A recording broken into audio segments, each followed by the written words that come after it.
வணக்கம். இன்னைக்கு நம்ம அறிவலை பாட்காஸ்ட்ல சாகித்ய அகாடமி விருது பெற்ற ஒரு நபரை பத்தி தான் பார்க்க போறோம். 2025 ஆண்டிற்கான சாகித்ய அகாடமி விருது சா. தமிழ்ச்செல்வனின் தமிழ் சிறுகதையின் தடங்கள்.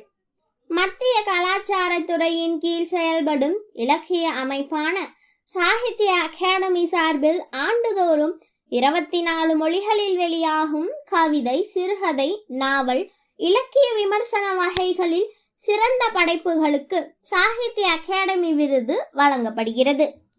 ஆய்வு நோக்கம் இந்திய அளவில் தனி படைப்புக்கு வழங்கப்படும் மிக உயர்ந்த இலக்கிய விருதாக இது பார்க்கப்படுகிறது.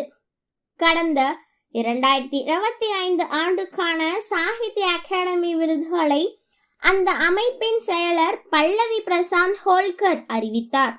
எழுத்தாளர் சா. தமிழ்ச்செல்வனின் தமிழ் சிறுகதையின் தடங்கள் என்ற இலக்கிய விமர்சன நூலுக்கு தமிழ் மொழிக்கான சாகித்ய அகாடமி விருது அறிவிக்கப்பட்டுள்ளது. Arimalam, S. Padmanabhan, M. Durga, S. Rajendran ஆகிய 3 பேர் கொண்ட நடுவர் குழு தமிழ் சிறுகதையின் தடங்கள் நூலை விருதுக்கு தேர்வு செய்துள்ளனர். கடந்த 1913 முதல் வெளியான தமிழ் சிறுகதைகளில் பல்வேறு மாற்றங்களை ஆய்வு செய்து இந்நூலில் தமிழ்ச்செல்வன் பதிவு செய்துள்ளார்.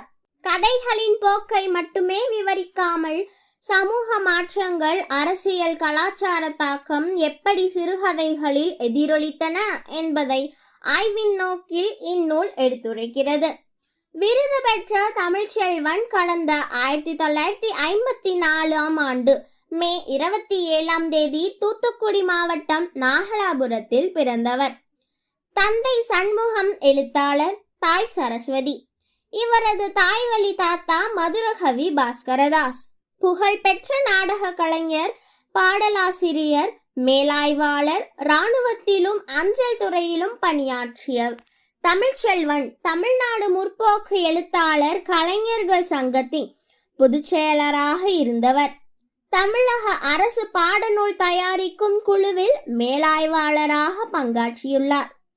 வெயிலோடு போய், வாளின் தனிமை, மிதமான காற்றும், இசைவான கடலையும் ஆகிய சிறுகதை தொகுப்பு நூல்கள் உள்ளிட்ட 25க்கும் அதிகமான நூல்களை எழுதியுள்ளார்.